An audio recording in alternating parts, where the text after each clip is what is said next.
আমরা গতদিন যেটা বলছিলাম যে আমরা যখন অনেকগুলো এক্সাম্পল দিয়ে গত ক্লাসে আমি শুনতে পাচ্ছি তোমরা ক্লিয়ারলি? আমরা ক্লিয়ারলি বোঝানোর চেষ্টা করেছিলাম যে আমরা একটা অ্যাটমকে চারটা অ্যাটমের মাঝখানে এভাবে 2D তে রাখতে পারি, রাইট? 2D তে রাখতে পারি। এখন এই চারটা অ্যাটমের মাঝে যে ভয়েড, আর আমি এই চারটার উপর আরো চারটা রেখে আটটার মাঝে ভয়েড করি, কোনটা বড় হবে? আটটা। তো আমরা চারটার মধ্যেও চাইলে অনেক বড় অ্যাটম রাখতে পারি, কিন্তু আমরা ততক্ষণই এটাকে স্টেবল বলবো যতক্ষণ এটা আটটাকেও টাচ না করবে। যে অ্যাটমটা চারটাকে টাচ করবে সেটা কিন্তু আটটাকে টাচ করবে না, বোঝা যাচ্ছে? তো যে অ্যাটমের সাইজ রেড এর জন্য চারটাকে টাচ করবে সেটাকে আমরা বলবো স্টেবল ফর দিস ভয়েড। এটাকে আমরা ধীরে ধীরে বড় করতে থাকবো, কোনো সমস্যা নাই। বাট যখন সে পরবর্তী অ্যাভেলেবল যে ভয়েড সাইজ আছে সেটাকে টাচ করতে পারবে, তখন সেই মোমেন্ট থেকে কিন্তু আমরা আর এই চারটার মধ্যে রাখবো না। এই কনসেপ্টটা তো বোঝা যাচ্ছে যে বেশ কিছু ভয়েড আছে, ধীরে ধীরে ছোট থেকে বড় হয়। রেড অ্যাটমটা যতই বড় হবে চেষ্টা করবো আমরা পরবর্তী ভয়েডে গিয়ে স্টেবিলিটি লিমিট ধরা যায় কিনা। যেমন এখানে দেখা যাচ্ছে এটা স্টেবল, এটা ইনফিনিট পর্যন্ত স্টেবল চলবে, কিন্তু তারপরও আমরা থার্মোডাইনামিক ফ্রি এনার্জি লোয়ারের জন্য পরবর্তী ভয়েডের যদি পার্টিকেলগুলোকে টাচ করে যায় সেখানে আমরা চেঞ্জ করে ফেলবো। সে অনুযায়ী আমরা দেখতে পাই যে স্মল অ্যাটমকে যদি আমরা লার্জ অ্যাটম দিয়ে ভাগ করি, যেহেতু ভয়েডটা ছোট, আমি যদি ধরে নিই যে ভয়েডে একটা ছোট্ট অ্যাটম আছে যার রেডিয়াস হচ্ছে স্মল আর, আর এটা ক্যাপিটাল আর, সেখান থেকে আমরা রেশিও গুলো বের করি। আমরা বলি যে রেশিও যদি 0.155 এর কম হয় তাহলে সেটা লিনিয়ার হবে। এরকম করে কতগুলো রেশিও দেওয়া আছে, 150 থেকে 25 এর ট্রায়াঙ্গুলার, দেন আসবে টেট্রাহেড্রাল, অক্টাহেড্রাল। কিউবিক মানে কি? কিউবিক মানে যেটা বললাম চারটার উপর চারটা, একদম সিম্পল কিউবের 8 কর্নারে 8টা অ্যাটম দিলে সেন্টারে গিয়ে ভয়েড হয়, এটাকে বলা হয় কিউবিক ভয়েড। আর ওয়ান যেটা এখানে কিউবিক টেট্রাহেড্রাল, এটা হচ্ছে হেক্সাগোনাল ক্লোজ প্যাক স্ট্রাকচার, যেটা তোমরা জানো লেয়ার স্ট্রাকচার। সেখানে তোমরা জানো সবগুলো অ্যাটম সমান, রাইট? ছোট বড় নাই। সো ইটসেলফ ল্যাটিস পজিশন একটা ভয়েড হিসেবে আমরা বিবেচনা করছি এখানে। এটা ভয়েড না, বেসিক্যালি এটা ল্যাটিস পজিশন।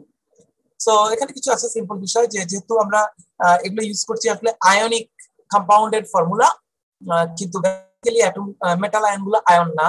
আবার আয়ন যখন 1+ থেকে 2+ হয় বা 1- থেকে 2- হয়, তখন কম বেশি এগুলো রেডিয়াস সামান্য চেঞ্জ হয়, হোয়াটএভার, ওটা খুব বেশি ইফেক্ট ফেলে না। সো আমরা এগুলো কিভাবে করতে পারি, এই ক্যালকুলেশনগুলো তোমাদের করতে পারতে হবে। দেখো আমরা দেখাতে পারি যে 0.155 এর 0.155 এর নিচে যদি থাকে তাহলে অ্যাটমটা এরকম থাকে। আমি কিন্তু এগুলো ইয়ে থেকে স্ক্রিনশট নেওয়া হয়েছে। সো আমি যদি 0.15 কি ধীরে ধীরে বাড়াতে বাড়াতে যখন 0.15 এ চলে যাই তখন এইটা তৈরি হয়। তার মানে 0.155 এ গেলে এটা স্টেবল হলো, বোঝা গেছে? সো 0.155 এর নিচে থাকলে কি হবে? লিনিয়ার স্ট্রাকচার হবে, লিনিয়ারটা স্টেবল হবে। 0.155 এর উপরে গেলে স্টেবল হবে কোনটা? ট্রাই 0.155 হয়ে গেলে ট্রায়াঙ্গেল। যদি 0.155 এর ট্রায়াঙ্গেল হয়, দেখো আরো বাড়াইলেও ট্রায়াঙ্গেলই থাকে। 1 দিয়ে ফেলছি আমি রেশিও, কিন্তু 1 যদি হয় আসলে কোন structure stable? Hexagonal close pack অথবা এফসিসি হোয়াটএভার, সিসিপি। তা আমি যদি 155 এর উপরে আরেকটু ট্রাই করি, দেখো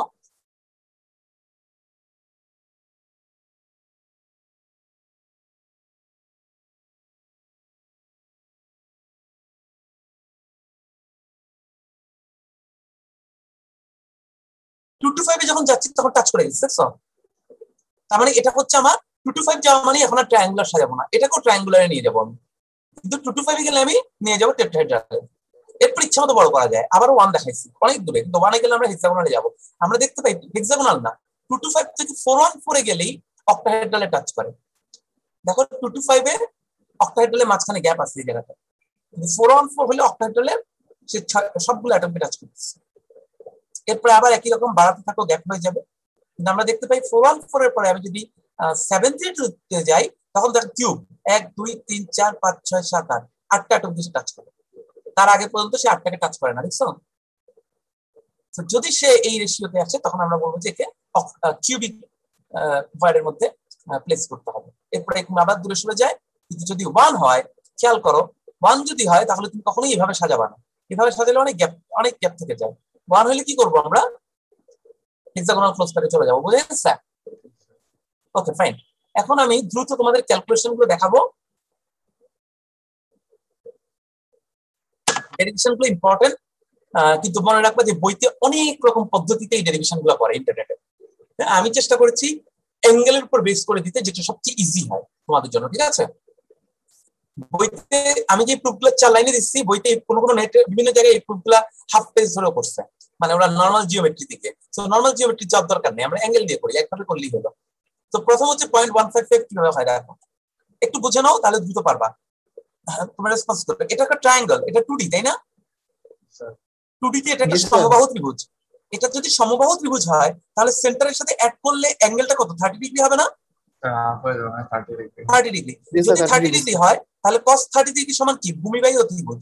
এখানে ভূমিটা কি, তোমার বেজ, বড়টার রেডিয়াস না, ক্যাপিটাল আর ভূমি, আর অতিভুজ কত, ক্যাপিটাল আর প্লাস স্মল আর। বোঝা যাচ্ছে? জি স্যার। এই যে সমকোণী ত্রিভুজটা, এটা হচ্ছে ক্যাপিটাল আর, আর এটুকু সমান কত, ক্যাপিটাল আর প্লাস স্মল আর। কারণ এখানে একটা বড় রেডিয়াস, একটা ছোট রেডিয়াস, এবং ছোট অ্যাটমটা সবাইকে টাচ করছে। এটাকে তুমি সলভ করলে দেখবা আর বাই আর, আমি করে দিচ্ছি, কোনো সমস্যা নাই। ছোট হাতের আর বাই বড় হাতের আর সমান 0.155। তাহলে এভাবে করে তুমি প্রুফ করতে পারো, ঠিক আছে? তুমি সেই √3/4 a স্কয়ার টি স্কয়ার করে পিথাগোরাস উপপাদ্য অ্যাপ্লাই করে যদি করো, অনেক বড় হয়ে যাবে প্রুফটা। চেষ্টা করতে হবে অ্যাঙ্গেল ধরে করা। কোনো কোশ্চেন আছে এখানে? ওকে, আমরা পরেরটাতে যাই। 2 to 5 কিভাবে করবা দেখো। 2 to 5 হচ্ছে, এটা একটা টেট্রাহেড্রাল তাই না? তোমরা মিথেনের স্ট্রাকচার দেখছো না এরকম? মিথেনের অ্যাঙ্গেল গুলো কত, 109.5 ডিগ্রি। জি স্যার। 109.5 কোন জায়গায় হয় জানো? এই সেন্টারের সাথে বাহুগুলোর মাঝখানে। এখানে 109, 109, 109, 109, এখানে সবগুলো 4C3, চারটার মধ্যে 4C3 কম্বিনেশনে যতগুলো অ্যাঙ্গেল আছে সবগুলোতে কি 109.5 আছে, রাইট? আচ্ছা, এখন টেট্রাহেড্রালে আমি শুধু 3টা অ্যাটমকে বের করি, এই চারটা কি 3 ডাইমেনশনে। আমি যদি যে কোনো 2টা এবং লাল নেই তাহলে কি একটা 2 ডাইমেনশনে চলে আসলাম না? এই ট্রায়াঙ্গেলটা বিবেচনা করো, এই ট্রায়াঙ্গেলের থিটা কত? 109.5। 109. হ্যাঁ, কারণ এই পয়েন্টটাই তো রেড বলটা, আর এই দুইটা পয়েন্ট, তাহলে 109.5। তাহলে আমি যদি বলি sin θ/2, থিটা হবে 109.5, θ/2 হবে 54.7, রাইট?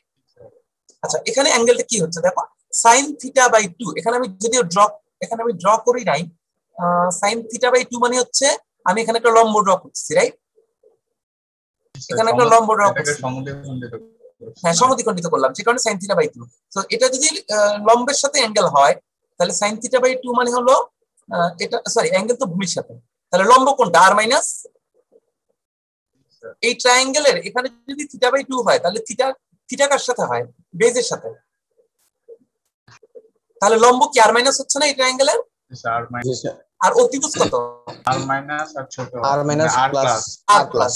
তাহলে আর মাইনাস ডিভাইডেড বাই আর। এখানে একটু আমি বিভিন্ন জায়গা থেকে নিয়েছি তো সিম্বল একটু ডিফারেন্ট হয়ে গেছে। আগেরটাতে যেমন আর এবং ক্যাপিটাল আর দিয়েছি, তোমরা এটাকে একই রকম ভাবে সিম্বল দিতে পারো। এখানে আর মাইনাস আর প্লাস দেওয়া হচ্ছে। বেসিক্যালি আর এবং ক্যাপিটাল আর দেওয়া ভালো, বাট বিকজ এটা তো সত্যিকারতে আয়ন না, ঠিক আছে? আমরা আয়ন হিসেবে আর মাইনাস দিই, অ্যানায়ন ক্যাটায়ন বুঝতে। তাহলে দেখো এটা কি হবে, r minus divide by r plus by r minus. এখান থেকে রেশিও বের করো, রেশিও বের করলে দেখবা r plus by r minus সমান 0.25 চলে আসবে। সো আমরা এখানে ইউজ করব সমবাহু ত্রিভুজের কনসেপ্ট, এখানে ইউজ করব টেট্রাহেড্রাল বয়েডের 109.5 ডিগ্রি অ্যাঙ্গেল। ওকে, আচ্ছা, এরপর আসো 414।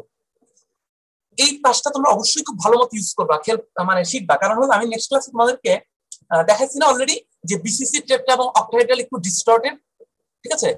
ফলে আমি তোমাদের এই পাঁচটা প্রমাণ ভালো করে পড়লে ওই প্রমাণগুলো গেলে দেখবা ওই দুইটা প্রমাণের সাথে এই প্রমাণগুলো তোমাদের একটু অনেকেরই কনফিউশন হয়ে যাবে যে কি ব্যাপার, এই সেম ছবি থেকে আমি এখানে 414 বের করছি, ঠিক আছে? আর আগামী দিন বিসিসিতে গিয়ে দেখাবো সেম ছবিতে 414 এর জায়গায় 155 আসতেছে, আরেকভাবে প্রমাণ করছি। তোমাদের কাছে মনে হইতে পারে যে কি ব্যাপার, দুইটা ছবিতে একই, এটাতে 414 ওটাকে আরেকভাবে করলাম কেন? ওইটা তো এই ফর্মুলা অ্যাপ্লাই করা যায়, আবার এটা তো ওই ফর্মুলা অ্যাপ্লাই করা যায়। বোঝা যাচ্ছে? আমি বিসিসিতে সেট করব, সেখানে দেখবো 115 আসবে। আসলে ছবিটার মধ্যে খুব স্লাইট একটা ডিফারেন্স আছে, এটা আমি পরে বোঝাবো। যে কারণে ওইখানে সাইনের ফর্মুলা অ্যাপ্লাই করা যাবে না, আবার ওখানে যেরকম পিথাগোরাস উপপাদ্য অ্যাপ্লাই করেছি সেটা এখানে অ্যাপ্লাই করা যাবে না। এই কারণেই বয়েড ডিফারেন্স। তো এগুলো ভালো মতো শিখে ফেলো, আমি আগামী ক্লাসে ডিফারেন্সটা দেখাই দিব এক্স্যাক্টলি কেন ডিফারেন্স হয়। 414টা কিভাবে আসে দেখো, এটা কি, এটা হচ্ছে আমাদের অক্টাহেড্রাল না, অক্টাহেড্রাল। এটা একটা পিওর অক্টাহেড্রাল। পিওর অক্টাহেড্রাল মানে কি, বিসিসি না FCC? FCC. FCC. FCC pure octahedral কোন জায়গায় থাকে, এজের সেন্টারে। কল্পনা করো এটাকে একটা এজের সেন্টার মনে করো। এটা যদি এজের সেন্টার হয়, এই দুইটা কালো কি বলতো, কর্নার না এফসিসি সেন্টার? কোনটা? কর্নার। আর এটা কি এফসিসি সেন্টার। আবার এটা কি উপরের এজের কর্নার সেন্টার। এটাকে 100 প্লেন মনে করো, এটা হচ্ছে 100 প্লেন। 100 প্লেনের এই চারটা হচ্ছে চারটা কর্নারের অ্যাটম, আর এটা হচ্ছে সেন্টারের অ্যাটম, আর এগুলো হচ্ছে এজের সেন্টার, বুঝছো তো? এটা সবাই সবাইকে টাচ করবে। বিসিসি থেকে সবাই সবাইকে টাচ করে এভাবে, মনে আছে? টাচ করে না। এই কারণে ছবিটা বিসিসির একদিক থেকে দেখতে একই রকম ফর্মুলা অ্যাপ্লাই করা যায় না, এটি পরের দিন দেখাবো। তো ছবিটা তো বুঝতেছো, এটা হচ্ছে এফসিসির 100 প্লেন। এফসিসির 100 প্লেনের চারটা কর্নার আর সেন্টার। ছবি বুঝে গেলে কাজ শেষ, এগুলো এজ সেন্টার। তাহলে এখানে কি করতে পারি? sin 45। sin 45 মানে কি? এই অ্যাঙ্গেলটা sin 45 মানে এই অ্যাঙ্গেল। তাহলে লম্ব বাই অতিভুজ, লম্ব হচ্ছে এটা। লম্বে কি আছে? কি এভাবে করেছি না? ছোটটা দিয়ে করছি, ছোটটা দিয়ে করছি মনে হয়। লম্ব বাই অতিভুজ, এই অ্যাঙ্গেল ধরছি মনে হয়, টেকনিক আর মাইনাস বাই আর প্লাস। হ্যাঁ সরি, আমি এই অ্যাঙ্গেলটা ধরে করছি, এই জায়গাটা অ্যাঙ্গেল ধরছি, এই জায়গাটা, ঠিক আছে? 45 ডিগ্রি। এটা তো 45 ডিগ্রি হবে, রাইট? দুইটাই। জি স্যার, বিসিসির ক্ষেত্রে কিন্তু এটা 45 হবে না। আবারও বলে দিচ্ছি, বিসিসির সময় দেখাবো, বিসিসির সময় এটা 45 হবে না, কারণ বিসিসির সময় এটা দূরে সরে যায়। এই ছবিটা খুব ভালো মতো বোঝো আজকে, আগামী দিনের জন্য ডিফারেন্স বুঝতে পারো। এখানে তো অবশ্যই 90 ডিগ্রি দুটোই 45 হয়ে যাবে, কারণ কি? এটাও আর মাইনাস প্লাস আর প্লাস, এটাও আর মাইনাস বাই আর প্লাস, তাই না? কারণ টাচ করে আছে। সো এই দুইটা বাহু যেহেতু সমান, দুইটাই 40, ওকে 45। সো sin 45 সমান হবে লম্ব, এটাকে যদি অ্যাঙ্গেল ধরি লম্ব হবে এটা r minus by r plus, right? এই যে r minus by r plus, আর অতিভুজ হচ্ছে টুয়াইজ আর মাইনাস। এটাকে সলভ করো, তাহলে 0.414 পাবা। আমরা 732 টা দেখি। 732 বেশ সোজা, এটা কিউব। কিউবের যদি 8টা অ্যাটম থাকে, মাঝখানে একটা অ্যাটম থাকে, তাহলে আমরা বলতে পারি না এই যে দুইটা কর্নারের অ্যাটমকে মাঝখানে একটা অ্যাটম টাচ করে আসছে?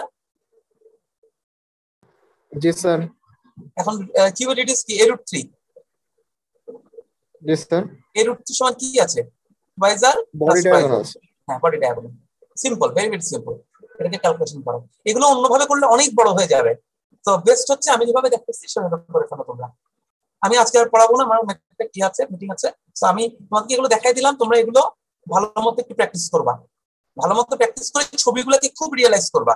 বিসিসির ক্ষেত্রে এটার পজিশন কিন্তু ডিফারেন্ট। বিসিসিতে ঠিক এরকম একটা ছবি হবে, ঠিক আছে, কিন্তু ওই ছবিটা সেম হবে না। ওই ছবিতে এই অ্যাটম আর এই অ্যাটম একটা ফেসে টাচ করে। এখানে কিন্তু তুমি 100 যে ফেসেই যাও একই হবে। আর বিসিসির এই ছবিটা কোথায় হবে বলো তো? 110 প্লেনটা এরকম হবে না দেখতে, মনে পড়ে? জি স্যার, 110। 110 তো 110 তে যদি এখানে একটা অ্যাটম বসাও, তার সাথে উপরের নিচে ডিসটেন্স কত হবে? a/2। এই অ্যাটমের সাথে উপরের নিচে সেন্টারে অ্যাটম 1/2 হবে, a/2 হবে না? যেহেতু এটা এস। না স্যার, √2 ইনটু a/2 স্যার। কেন? এটা তো তোমার এস, তো কিউবের এস না এটা? এটাও কিউবের এস, আর এটা হচ্ছে কিউবের ফেজ ডায়াগোনাল। বুঝতেছো না? বিসিসির 110 প্লেন, বিসিসির 110 প্লেনের এটা হচ্ছে এ আর এটা হচ্ছে a√2। তাহলে এটা হবে a/2 আর এটা হবে কি? a√2/2। সুতরাং লাল অ্যাটমটা কি এই তিনটাকে টাচ করার কোনো সুযোগ আছে? সুযোগ নাই। না স্যার। হ্যাঁ, সো এই জিনিসটা খেয়াল করবা, ওখানে গেলে আমাদের একটু ডিফারেন্স আসবে। আপাতত এই প্রুফগুলো তোমরা একটু ভালো মতো দেখে নাও। তোমাদেরকে আমি আজকে মোটামুটি আগামী সপ্তাহের প্রথম ক্লাস পর্যন্ত ক্রিস্টালের এই চ্যাপ্টারে যতগুলো নোট আছে সব একসাথে দিয়ে দিয়েছি, আমার হ্যান্ড নোট সহ। আজকে একটু আগে ইমেল করে দিয়েছি, সম্ভবত সব পেয়ে যাবা। আর আমি উইকেন্ডে ইমেল দিয়ে দিব, শনিবারে তোমাদের অবজেক্টিভ পরীক্ষা হবে, ঠিক আছে? স্যার আমার নেটের প্রবলেমের জন্য অ্যাটেন্ডেন্স দেওয়া হয় নাই স্যার লাস্টের দিকে। রোল 52।